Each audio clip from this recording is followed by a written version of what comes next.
Salam, hər vaxtınız xeyir yoldaşlar. Bu gün mən sizə xitab mövzusunun izahını verəcəm. Kitab üzərindən verəcəm ki, nümunələri yazmaqla vaxt itirməyək. Xitab cümlədə müraciət olunanın şəxsi və ya əşyanı bildirir. Deməli, biz burada qayda çıxartdıq ki, xitab müraciət olunanı bildirir. Xitablar əsasən ismin adlı halında olur.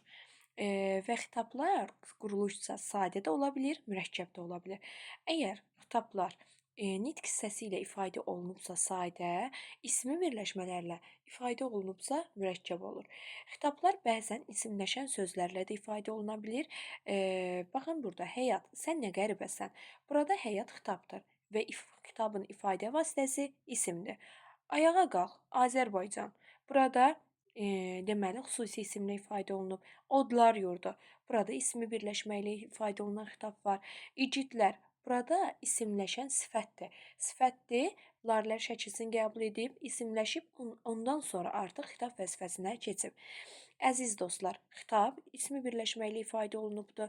Mübtəda və xitab formaca oxşar olsa da bunların fərqləri var. Bilirik ki, mübtəda bir düz xətlə göstərilir. Mübtəda kimlə hara sualına cavab verir. Xitablar isə cümlə üzvü olmur. Xitablar suala cavab verə bilmir. Sadəcə bunları birləşdirən cəhət hər ikisi ismin adlı halında olmasıdır. Bunları birləşdirən digər bir cəhət isə hər ikisi nitq hissələri, ismi birləşmələrlə ifadə oluna bilməsi. Xitab müraciət olunanı bildirir. Mübtəda isə müraciət bildirmir. Xitab cümlə üzvü olmur. Mübtəda isə cümlə üzvü olur. Xitab sintaktik əlaqəyə girə bilmir. Mübtəda isə sintaktik əlaqəyə girə bilir. Xitab əvəzliyi məstərlə ifadə oluna bilmir, amma mübtəda əvəzliyi məstərlə ifadə oluna bilir. Yəni bunların arasındakı fərq budur. Xitab müraciət bildirdiyi üçün məzmunca ikinci şəxsdir. Məsələn, Əli bura gəl deyəndə dedikdə sanki Əliyə müraciət eləyirəm, yəni sənə. Amma biz onun formasına dil qaydası baxımından baxsaq isə xitab Əli dedikdə üçüncü şəxs, yəni oya müraciət edirəm. Layla, dərslərini oxu dedikdə sən oxu. Görürsüz, burada məzmunu 2-dir, amma formasına baxanda isə 3-dür. Layla ismi xitabdır. Məzmunca ikinci şəxs, formaca üçüncü şəxsdir. Xitablar sözlə sadə, düzəltmə və mürəkkəb ifadə olunduqda sadə, sərbəst söz birləşmələri ilə ifadə olunduqda isə mürəkkəb olur. Deməli, biz buradan nəticə çıxarırıq ki, xitablar qurulursa 2 cür olur. Ya sadə olacaq, ya da mürəkkəb olacaq. Uşaqlar buraya gəlin. Burada sadə, vətən oğlu isə mürəkkəbdir, çünki ismi birləşmədir. Xitab cümlənin əvvəlində işləndikdə adi intonasiya ilə deyilərsə, özündən sonra vergül qoyulur. Biz bunu ara sözlə oxşar götürə bilərik. Ara sözdə necə vergül qoyulurdusa, burada da eyni vergül qoyulmalıdır. Xitab hiss həyəcanla deyilərsə, özündən sonra vergül yox, nida da qoyula bilər. Və nida qoyulursa, özündən sonra gələn söz böyük yazılmalıdır. Baxın, burada sevgilim, gözlərin düşür yadıma. Aha, burada deməli sual düşə bilər. Sevgilim hansı nitq hissəsi ilə ifadə olunur? Yoldaşlar tez deyir ki, isimlə ifadə olunur. Xeyr, bu isim deyil, sevgilidir burada. Mənsubiyyətdir. Deməli, siz burada xitabın ifadə vasitəsinə sifət deməlisiniz. Gözəl vətən mürəkkəb xitabdır və özündən sonra nida qoyulub. Və məna sözü isə böyük yazılıb. Çünki nidadan sonra başlanan söz böyük olmalıdır. Xitab cümlənin ortasında işləndikdə hər iki tərəfdən vergül qoyulur. Mənə bax, Vahid, gecikməyin. Vahid sözü cümlənin ortasında gəldiyi üçün hər iki tərəfdən vergül qoyulub. Mən də, qardaş, sənin kimi dağ aşmalıyam. Burada hər iki tərəfdə vergül qoyulur. Xitab cümlənin sonunda işləndikdə özündən əvvəl vergül, sonra isə cümlənin məqsəd və intonasiyasına uyğun durğu işarəsi qoyulur. Salamat qal, ana torpaq. Burada görürsüz, ana torpaq dedikdə özündən əvvəl mütləq vergül, amma cümlə bitibsə nöqtə, sual, nida işarələri qoyula bilər. Yəni burada.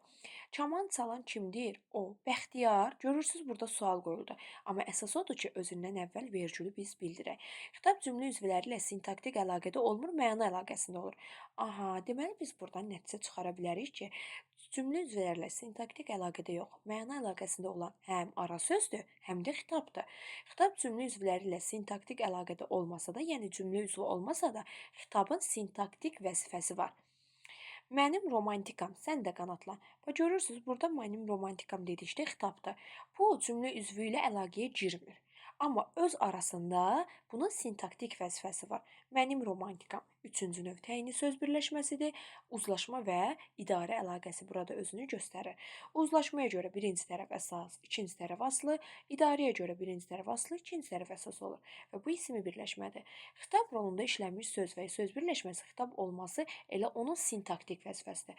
Deməli, bu ara sözlə birləşdirən cəhətdir ki, bunların sintaktik vəzifəsi var. Bunlar cümlə üzvləri ilə əlaqəyə girmir, amma bunlar cümlə üzvləri ilə məna əlaqəsi daşıyır. Məsələn, deyirəm, Gülnar, bura gəl. Gülnar, gəl deyə bilmirəm də, əlaqəyə girmir. Amma burada bir məna var ki, mən gəl dediyim insanın adı Gülnardır. Yəni, burada mənanı göstərirəm. Xitab çağırış nidalarına işlənə bilər. Vergül xitabdan sonra işlənir. Baxın, burada ay çağırış nidasıdır, uşaq və xitabdan sonra vergülü qoyuram.